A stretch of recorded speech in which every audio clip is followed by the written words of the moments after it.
Example 5, अ बोट travels 16 kilometre upstream. एक बोट काय करते 16 किलोमीटर प्रवाहाच्या विरुद्ध दिशेने. अपस्ट्रीम म्हणजे काय, वॉटरच्या फ्लोच्या अपोजिट डायरेक्शन, प्रवाहाच्या विरुद्ध दिशेने. एक बोट काय करते 16 किलोमीटर वॉटरच्या फ्लोच्या अपोजिट डायरेक्शन 16 किलोमीटर इतकं डिस्टन्स ट्रॅव्हल करते. 24 किलोमीटर डाऊनस्ट्रीम. त्याचबरोबर डाऊनस्ट्रीम पुन्हा प्रवाहाच्या दिशेने खाली येते किती 24 किलोमीटर. आणि हे 16 किलोमीटर आणि हे 24 किलोमीटर दोन्ही हे अंतर, हे दोन्ही डिस्टन्स ट्रॅव्हल करण्यासाठी एकूण मिळून वेळ किती लागतो इन 6 आवर्स. हे दोन्ही डिस्टन्स 6 आवर्समध्ये ती बोट ट्रॅव्हल करते. ही आपली फर्स्ट कंडिशन. याच्यापासून आपल्याला फर्स्ट इक्वेशन भेटेल. सेकंड, द सेम बोट, तीच बोट ट्रॅव्हल करते 36 किलोमीटर अपस्ट्रीम. पुन्हा ती 36 किलोमीटर अप जाते अँड 48 किलोमीटर डाऊन येते.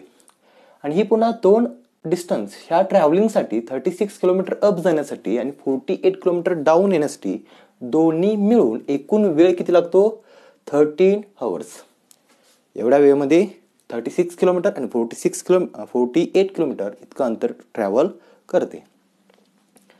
Find speed of water current. म्हणजे पाण्याचं ॲक्च्युअली स्पीड आहे ते स्पीड काय असेल ते आपल्याला काढायला सांगितलेलं आहे. आणि speed of boat in still water. Steel water म्हणजे काय, शांत पाणी. शांत पाण्यामध्ये पाणी काय बोटला सपोर्ट करणार आहे का, नाही. फक्त बोटच्या इंजिनमुळे बोटचं असलेलं स्पीड म्हणजे स्वतःचं बोटचं स्पीड म्हणजेच काय स्पीड ऑफ बोट. ह्या ठिकाणी अननोन क्वांटिटी कोण आहेत, स्पीड ऑफ बोट आणि स्पीड ऑफ वॉटर करंट. ह्या दोन अननोन क्वांटिटीसाठी सुरुवातीला आपल्याला व्हेरिएबल्स घ्यावे लागतील. Let speed of boat in still water be x kilometre per hour. बोटचं जे काय स्पीड आहे ते स्पीड आपण x अजूम केलेलं आहे. Speed of water current y kilometre per आवर आणि वॉटरचं जे स्पीड आहे ते आपण y अजूम केलेलं आहे. मग speed of boat in downstream. ज्यावेळी बोट डाऊनस्ट्रीम म्हणजे पाण्याच्या प्रवाहाबरोबर खाली येत असेल त्यावेळी काय करेल, पाणी त्याला सपोर्ट करेल. वॉटरचं स्पीड पण काय करेल, त्याला सपोर्ट करेल. वॉटरचं स्पीड प्लस बोटचं स्पीड म्हणजे डाऊनस्ट्रीमला बोटचं असणारं स्पीड. डाऊनस्ट्रीमला स्पीड काय असणार आहे x plus y. Speed of boat in upstream. ज्यावेळी अपस्ट्रीमला म्हणजे बोट ज्यावेळी पाण्याच्या प्रवाहाच्या विरुद्ध दिशेने जात असेल त्यावेळी बोटला पाण्याच्या स्पीडपासून काय होईल, अपोज होईल. त्यामुळे ह्या ठिकाणी मी x मायनस वाय घेत आहे. x मायनस वाय कारण वॉटर स्पीड त्यावेळी काय करेल, बोटला अपोज करेल. That's why x minus y. डाऊनस्ट्रीमला वॉटर स्पीड बोटला सपोर्ट करेल. That's why x plus y. Speed equal to आपल्याला माहिती आहे डिस्टन्स अपॉन टाइम. टाइम इकडे आला काय होईल, time equal to distance upon speed. Distance upon speed म्हणजे काय, टाइम. मग 16 किलोमीटर ट्रॅव्हल करण्यासाठी किती वेळ लागला हा फक्त वेळ आपल्याला माहिती नाही. किंवा 24 किलोमीटरसाठी फक्त 24 किलोमीटर डाऊन येण्यासाठी किती टाइम घेतला तो आपल्याला माहित नाही. मग तो जर आपला टाइम काढायचा असेल तर टाइमचा फॉर्म्युला काय, जर आपल्याला 16 किलोमीटर इतक्या डिस्टन्ससाठी टाइम जर काढायचा असेल तर कितीच्या स्पीडनं तो गेला, ती बोट कितीच्या स्पीडनं गेली ते माहिती असणं गरजेचं आहे. मग डिस्टन्स किती कव्हर केलं 16 किलोमीटर अपस्ट्रीमला. अपस्ट्रीमला स्पीड काय होतं x मायनस वाय. म्हणजे 16 upon x minus y. 16 upon x minus y म्हणजे time taken by boat to travel 16 kilometre upstream. वरती जाण्यासाठी घेतलेला वेळ. त्याचप्रमाणे 24 किलोमीटरसाठी डाऊन येताना फक्त डाऊन येताना किती वेळ घेतला ते आपल्याला माहित नाही. मग डिस्टन्स किती कव्हर केला 24 किलोमीटर. कितीच्या स्पीडनं डाऊनस्ट्रीमला स्पीड काय होतं x plus Y.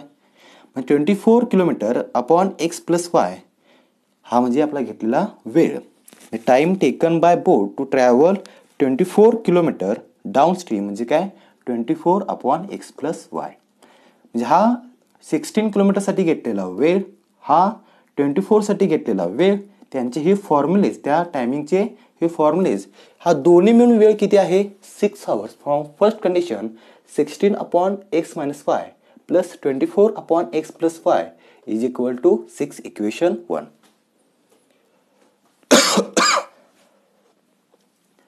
Second condition पासून आपल्याला सेकंड इक्वेशन भेटणार आहे. फ्रॉम सेकंड कंडिशन आता सेम अशाच प्रकारे 36 किलोमीटर अपस्ट्रीमला किती स्पीडनं एक्स मायनस वाय म्हणजे डिस्टन्स अपॉन स्पीड म्हणजे कोण टाइम 36 किलोमीटर डिस्टन्स ट्रॅव्हल करण्यासाठी घेतलेला वेळ म्हणजे काय 36 किलोमीटर अपॉन किती स्पीडने गेला एक्स मायनस वाय 36 किलोमीटरचा टाइम 48 किलोमीटर डाऊनस्ट्रीमचा स्पीड काय आहे एक्स मायनस वाय त्यामुळे हा डाऊनस्ट्रीमचा टाइम अपस्ट्रीमचा टाइम प्लस डाऊनस्ट्रीमचा टाइम म्हणजे टोटल अपस्ट्रीम डाऊनस्ट्रीम टाइम किती आहे 13 आवर्स. Equation 1 equation 2. आता ही इक्वेशन 1 आणि इक्वेशन 2 ही नॉन लिनियर आहेत. यांना आपल्याला रिड्यूस करायला लागतील कशामध्ये लिनियरमध्ये. त्यासाठी आपल्याला रिप्लेसमेंट करायला लागेल 1/x-y ची कशानं यमनं न्यू व्हेरिएबल आणि 1/x+y ला रिप्लेस करूया आपण n. या रिप्लेसमेंट थ्रू आपल्याला simultaneous linear equation in 2 variable m and n equation 3 आणि इक्वेशन 4 भेटतील.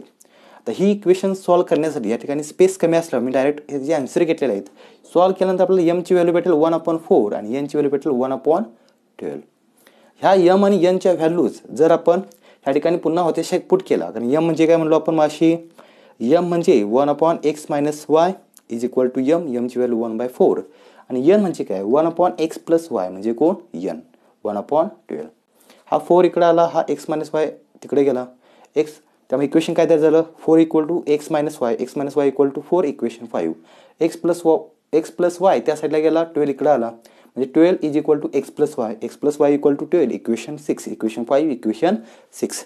या ठिकाणी स्पेस कमी असल्यामुळे डायरेक्ट आन्सर घेतो x equal to 8 x equal to 4. जर तुम्ही या दोन इक्वेशनची ॲडिशन केली तर y ला y कॅन्सल होईल 2x is equal to 4 plus 12 16 2x equal to 16 x equal to 16/2 x equal to 8 x equal जर 8 असेल तर y इकडे किती असेल 12 - 8 4 y किती असेल 4. फायनल आपला आन्सर काय असेल speed of boat in still water is या ठिकाणी काय इज x किती आहे 8 kilometre per hour. Speed of water current is y किती आहे 4 kilometre per hour. This is our required answer.